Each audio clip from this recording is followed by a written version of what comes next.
Well, when this fixture was first seen in the schedule for the Asia Cup, you thought, yeah, it's going to be a formality. Pakistan will surely join India and whichever other two teams from Group B to make it to the Super Fours. But the curious format of the Asia Cup is such that once you have one defeat, as Pakistan have had, it makes things very interesting. They're up against a Hong Kong side that they should surely beat, that they must beat, given the dominance and prowess that they pose off in comparison to their associate opponents from today. But it has been an inauspicious year in T20I cricket for Pakistan. They are yet to register a win this calendar year. Surely it must come today at Sharjah. This is Qatar Airways presents ESPN Cricket for T20 Timeout. We will be building up to the final game of the group phase of this year's tournament. Mickey Arthur has been in the dressing room of the Pakistan side ahead of such games. Would the mood, as we welcome Gaurav Sundararaman, senior data analyst as well, would the mood, Mickey, be as relaxed as it was when the fixture list first must have come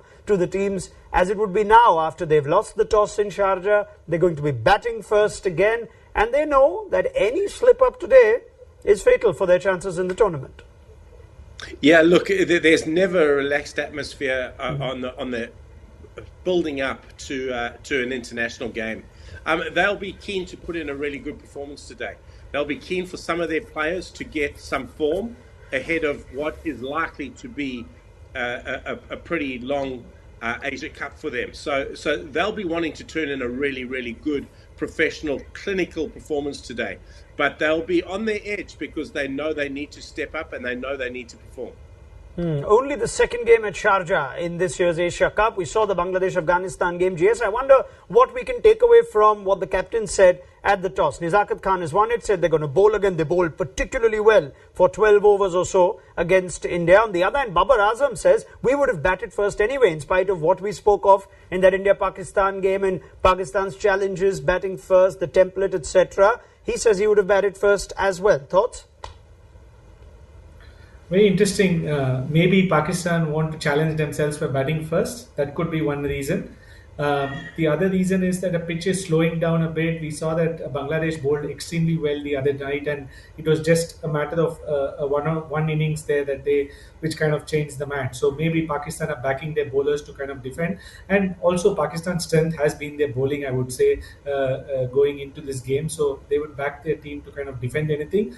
Having said that, even Hong Kong the other day, barring that last over, they could have kind of reduced India to a very, very good score of around 160 to 170, which who knows what would have happened in the chase, right? So still, I always believe chasing, there's a big advantage in T20. You know how to pace your innings. We saw that even with Sri Lanka last night. It was when you know the target, suddenly players play differently. Players try to bring out the aggressive game at the right time. So it is a challenge it's going to be an uphill challenge for Pakistan. I don't think they can take Hong Kong lightly. Yeah, surely. I wonder what, Mickey, you make of the comments from Babar saying he would have batted first. Shakib did the same thing in that Afghanistan-Bangladesh game. They ended up with 127 and they did make a fight of it in that game. But is there almost an element of surprise in Babar saying that he would have batted anyway?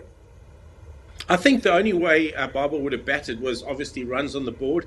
He must feel that the wicket's going to slow down to bring their spinners into the game a little bit more, and he feels they'll get enough and then be able to squeeze. What I do know about Sharjah is Sharjah generally skids onto you. The ball hits you a little bit quicker than you think. There's not a hell of a lot of bounce in the wicket. As I say, it's pretty skiddy. It is a small ground though, so it's very hard to defend on. What you see is if the wicket has got a slight sort of mirror image on the top of it, it's generally very good to bat and stays good throughout the game. If it's got a sort of grey look to it without that shine, then it certainly slows down. So perhaps that is what Babar saw, and then he'll bring his spinners into the game a little bit later and suffocate them with runs on the board first.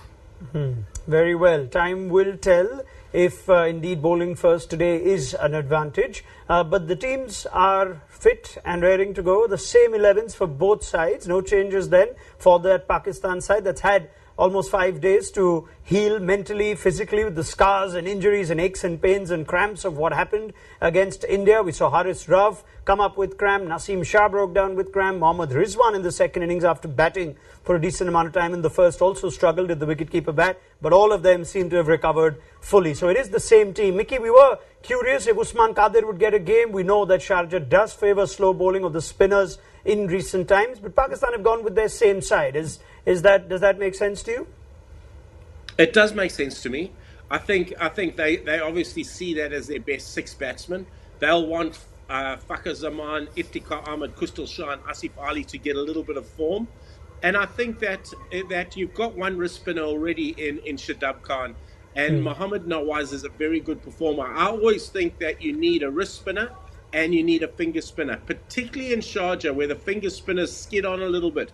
One grips, one skids on. They become tough to handle. So I'm not surprised that they've gone with their same side. As we look at that last game, a lot of wickets that fell to spin. Pacers didn't have much to do other than just run up and bowl their customary quota of overs when they had to. But 8 wickets did fall to spin in that previous encounter at Sharjah. GS, it's not like we're seeing the horses for courses that we would ideally like. It would be so nice to see a team play 3 or maybe 4 spin options with the one seamer. Pakistan don't seem to be going that way. It's a very short tournament and you don't want to kind of tinker too much. I think if you have a settled team and a particular role for everybody, I think that's okay. I would not look too much into that. If they want, Iftikhar can bowl. But I think they have their 5 best bowlers. The only thing I would like to see is maybe push Shadab up the order a little bit today if they lose an early wicket. I think they need some kind of some kind of anchor, if I may call it, so that the others can play a bit aggressive game, especially in Sharjah where every 6 is going to be very crucial. If I remember right, even in the T20 World Cup last year, Pakistan did struggle a bit until Asif Ali came and won the game. That was against Afghanistan, if I remember right. So it's not an easy venue. When the pitches are like this, I rather prefer the 200 pitches in Sharjah. There are 2 kinds of pitches in Sharjah. You never know what you're going to get. Yeah, we all prefer the 200 kinds of pitches in Sharjah. Come on now, GS. We don't care for what the bowlers have to go through on such days. If you look at Hong Kong's numbers in 2022, actually, that tells you another story. This is a team that bats with some pride, that generally plays with some pride. They don't get bowled out for 2-figure scores against formidable opposition that you tend to sometimes associate with associate nations. Hong Kong put in a very clean effort with the bat last time around. They did challenge India even in the last Asia Cup, albeit in the 50-over format. And they have Nizakat Khan, of course, at the top of that order, the likes of Babar Hayat in good form. In 2022, we have seen, if you break down their pace and spin numbers, that spinners tend to do well against them. So we'll come to that conversation in a little while from now. But Hong Kong are also unchanged. It's the same 11 that went down with some grace to India. So no changes. The likes of Yasim Murtaza played their role with bat and ball. Short innings for Murtaza, but he looked good in it. Babar Hayat looked pretty good too. And we know that 3 of their 5 bowlers on their right-hand side, Ayush Shukla, Scott McKechnie and Zishan Ali, all did a decent job with ball. But for those last couple of overs, they could have well restricted India to 170 odd, as Gaurav Sundararaman rightly points out. We're going to focus on Pakistan's batters here. We had a great conversation last time with Mickey Arthur on perhaps the temptation to break things up at the top of the order. Even though Rizwan and Babar have been so successful, they have Fakhar Zaman as well. We'll know in some time from now whether they have made a big call to change it. But we'll focus on Mohammad Rizwan for a little while, shall we? Yes, you've done your digging and you've found out trends, patterns, stories. So talk to us about Mohammad Rizwan. What's your observation today? Yeah, since Mickey is here, it'll be great to get his insight and where he can dive deep a little bit more from about Mohammad Rizwan. What I was looking at is what makes Mohammad Rizwan a banker. You know, every team wants a banker in your lineup, someone whom you can rely on to score every single time. So when you look at T20 records since Jan 2021, he averages 62 against pace and 60 against spin. And he strikes very well against pace, 136. Against spin, it's a lot lower. It's about 121. So I went further deeper to see whether he has a weakness against either finger spin or wrist spin. It looks like from an average perspective, he's pretty good. Strike rate, yes, finger spin is much lower at 113 and wrist spin is at 130. Now, what this tells me is that he's, I think, my understanding from a data perspective is that he doesn't take enough risks, and that is why his average is so high. He doesn't get out very often. I would maybe if he takes more risks, that's when he kind of gets out, and that's why your average, you can't maintain such a high average in T20.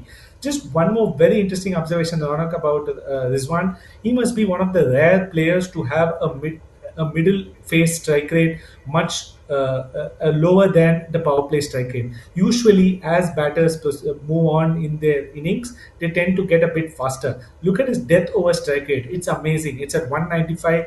Yes, I know the best of the best, like the Pollards and ABDs, have it about 200, but 195 is top notch.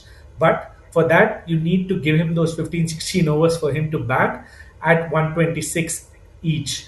I think that's where I feel there is some room for improvement. He's a banker. I know he's going to score those runs, but in the middle overs, can he take it to 140, 145? Can he do something like what Surya Kumar Yadav did the other day, right? Once you settled in, you want to come and hit from ball one off the middle overs so that you can kind of give some impetus to the innings because you're settled, you understand the pitch. And also when you're batting first, when you don't know a target, that is when we need Rizwan, the middle overs batter. I want to ask Mickey what he thinks, whether data tells some kind of story of his mindset. Mickey, please, fascinating numbers from GS. Yeah, GS, that is fascinating for me, and it's something that I've always thought, and you've almost crystallized it for me. I think he needs to take a lot more risk, particularly through those middle overs, because he's good enough. You know, he sweeps well, he runs incredibly well between the wickets, he cuts. He's very efficient off both front and back foot.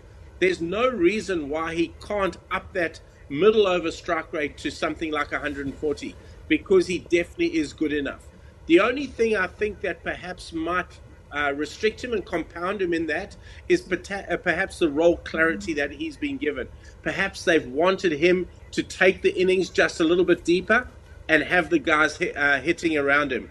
But in terms of talent and in terms of form, there's no reason why he can't get that strike rate, particularly in those middle overs, up a little bit. Question I'd have for you, Mickey, this is... Yeah, all right. Please, JS, go on. Mickey, do you think that he values his wicket a bit too much in T20 cricket, both him and Babar? Do you think that they should look at it more like a format where they can afford to lose their wicket for taking those extra risks? Yeah, yes, they're certainly good enough. You know, so again, for me, if I was in that dressing room and coaching them, they certainly can't be going at the same pace. If they're batting together, one certainly needs to be taking the game on a little bit more than the other, and they can determine that on the day. But certainly that has been the slight problem, is that they both bat at that same pace. Saying that, they've both got very, very good records. But a little bit of diversity, certainly in overs 7 to 15. And that's something that's been targeted by a lot of teams. Because if you break down overs 1 to 6, generally people score in and around the same amount of runs. And then generally from overs 16 to 20, the death overs, teams, and I'm talking about the best teams in the world, are generally doing the same. It's overs 7 to 15 that defines the good and the great. And that's where I think they can be just a little bit more adventurous. I'm thinking, Mickey, if of all the times that this could have been advised to Mohammad Rizwan, whether this is the ideal time. We've spoken of the inexperience of the middle order. It's not a middle order with Shoaib Malik and Mohammad Hafiz. In some ways, are Pakistan better served with Rizwan doing what those numbers tell us, keeping the risks for the last 5, where he goes at 195, given the lack of experience? I think so, and I think if you look at the lack of experience, certainly without Shoaib Malik and Mohammad Hafiz now, perhaps they are being just a little bit cautious. Perhaps they're thinking, certainly the Barbers and the Rizwans, perhaps they're thinking, I need to be the one that gets us to 160, 165, perhaps 170. Because if I get out and we expose that middle order, we could be bowled out and be in a little bit of trouble. All right. And given we have continuously spoken of Rizwan and Babar, they almost come as a package, don't they? If you had to balance it out and say one of you must go hard and one of you can play the long game, who would be better suited, Mickey? Because you think Babar Azam is the batter of superior quality and has got all the shots and whatnot. Yeah. Is the onus on him to bat deep, or is the onus on him to go harder while Rizwan can play his role then? I think it can be very much of what happens on the day. On the day, one guy might be hitting it superbly, and one guy might be battling just a little bit. Then it's the onus of the guy battling to get the guy hitting it well on strike, and that role might change innings to innings. But you certainly can't have them batting at the same pace. There needs to be one of them accelerating and really taking that innings on, if you want to contest with the best teams in the world. And I certainly think that Pakistan are in the best in the world. They need to define themselves, and that's why a guy like Fakhar Zaman, a guy like Kushal Shah, a guy like Asif Ali, that's why they are so crucial, and that's why they need to be in form.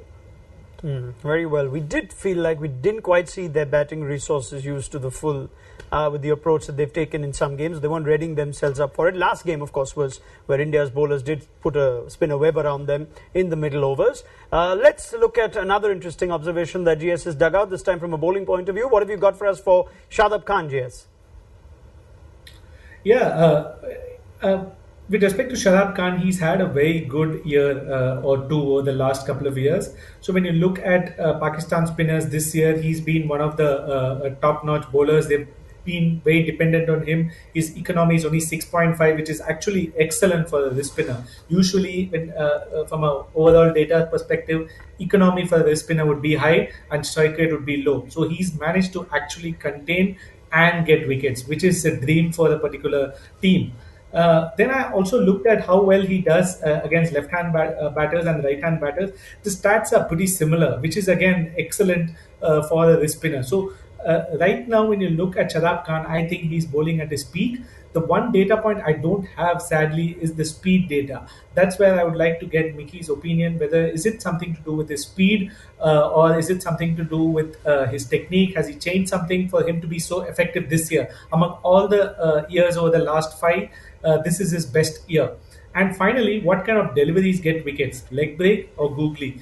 Again, the stats are very similar. He gets 15 wickets at 6.83 with his googly. He gets 30 wickets at 6.96 with his googly, with his leg break. So basically, there isn't a major weakness. I think it has got to do with the speed, but I would defer to Mickey on that. Mickey? Yeah, yes. Again, your stats are amazing. I thought when Shadab Khan started, I thought he was just a little bit too quick. He bowled the ball into the wicket a lot. He relied a hell of a lot on his googly. And I think he's become a far better bowler because he's learned to bowl the leg spinner. And I say that almost tongue in cheek, but he's learned to bowl it up and over. So he gets it above the batsman's eye line. And with him doing that, his speed on his stock delivery has decreased a little bit. So when the wicket's turning, he has the ability now to take pace off. And when he takes pace off, his leg spinner turns a lot more now than his googly. Because at the start, when he bowled it quick, everybody set up for his googly because that was his wicket-taking delivery. And now he kind of got them both. He's become a far better because he changes his speeds, and that's made him the all-round package. So it's not surprising for me that his stats now are far better now than they were at the start. He's a very, very fine bowler, though. Very fine bowler. Before I pose my follow-up to Mickey, I want to ask JS, is this usual or is this normal for leg spinners, JS, that the difference in left-hand and right-hand batters is what I think fairly insignificant? Difference of average is around 3, difference in strike rate is 3. Is that normal, or do you normally see a bigger gulf when leg spinners' numbers are shown against? You usually see a bigger gulf.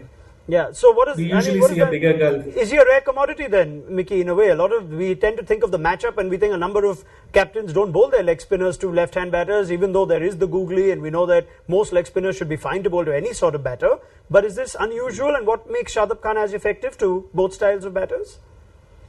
I think Shadab Khan, again, as I said, I think he's a wonderful, wonderful bowler.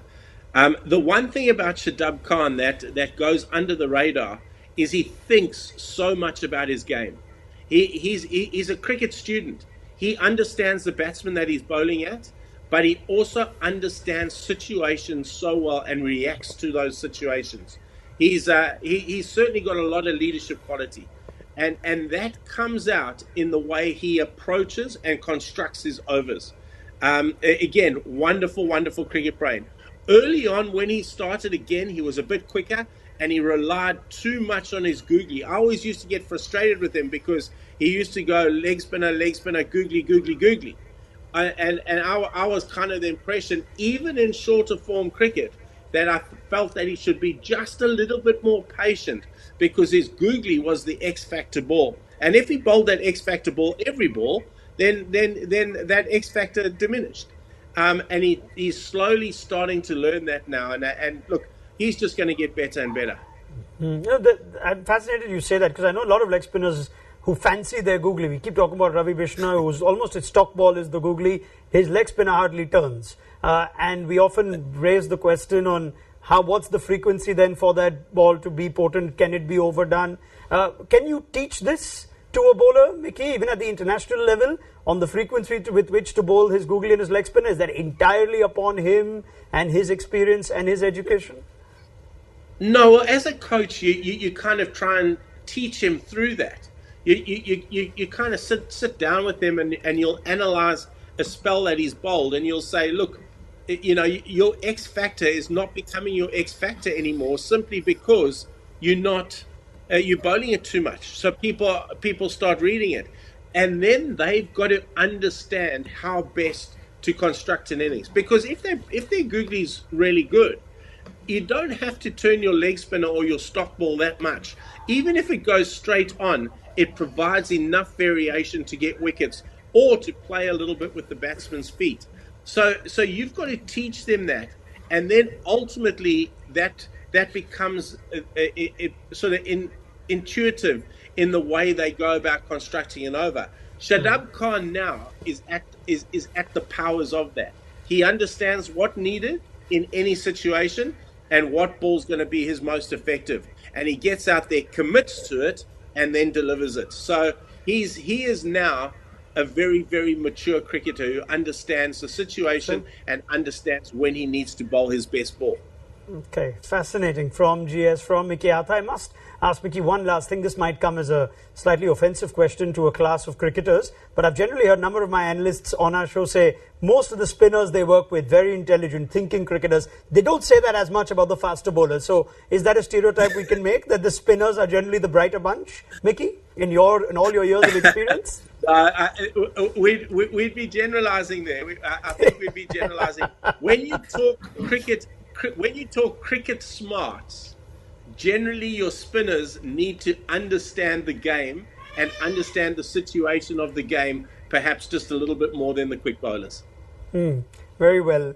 I'm not going to get into what Mickey Arthur used to bowl because that wasn't what he used to.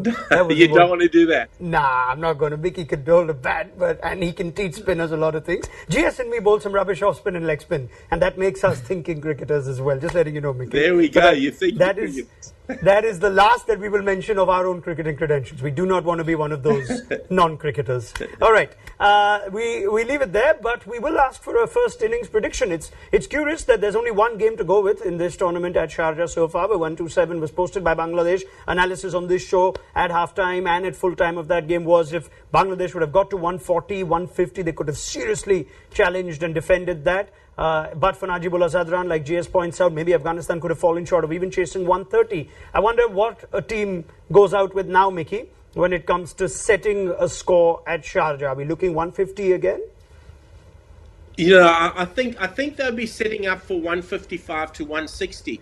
And what I've always found is that when you say to your batting unit, we need to get 170, you could be bowled out for 130.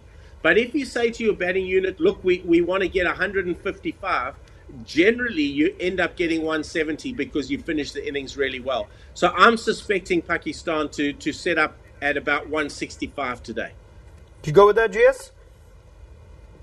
I think they might assess the situation after the first 10 overs, but I think they need a Surya kind of innings. I think they should target more than 180. That's what would be good for them, and they will also know what their strengths are. So yeah, it'll be interesting to see. And there's just one more Random trivia. Remember Trent Johnston, what he did to Pakistan way back in 2007?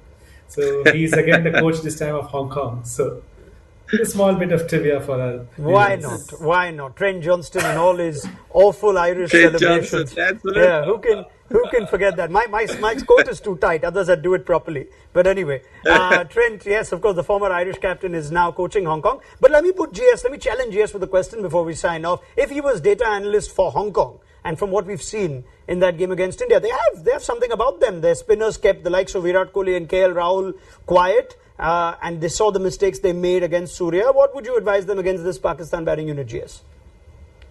Yeah, I think I will start with spin. I will bowl a lot of spin early on. Try to add more pressure to Babar and Rizwan because we know what kind of style they play. So if you can keep the 6-over score at about 35-40 for no loss, or even much lesser, even if they don't get wickets, it puts pressure on the middle order to take risks. That's exactly what happened in the India game. So and that's when they kind of lose wickets. So I would try to have an excellent power play by bowling your best bowlers, especially spinners. As it turns out, spin is not something Fakhar Zaman enjoys as much. We're wondering if he's going to walk out as an opening bat or at number 3. It looks like Babar and Rizwan are walking out, so not going to change what's worked for them well. His striker is just 112 in 2021 against spin. That's 9 dismissals in 15 innings. Not sure if that would have tempted Pakistan enough to send him up the order, Mickey. But your thoughts on both those 2 points? One, that Babar and Rizwan continue at the top of the order, so Fakhar will bat 3. Do you see spin coming heavy against them in this innings?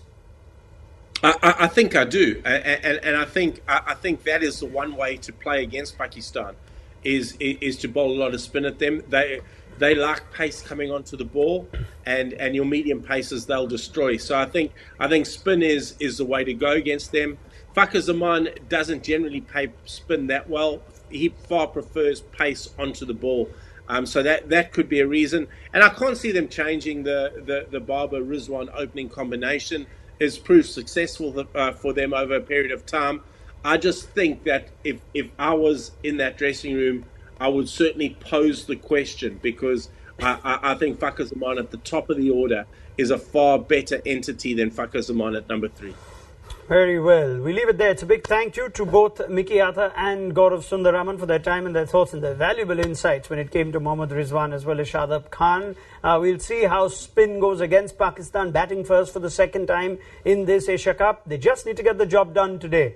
Otherwise, we've got quite the story in store for you. And we'll pick up the chat at halftime on Qatar Airways presents ESPN Cricket Info T20 Timeout to see how many Pakistan have got. Do join us then.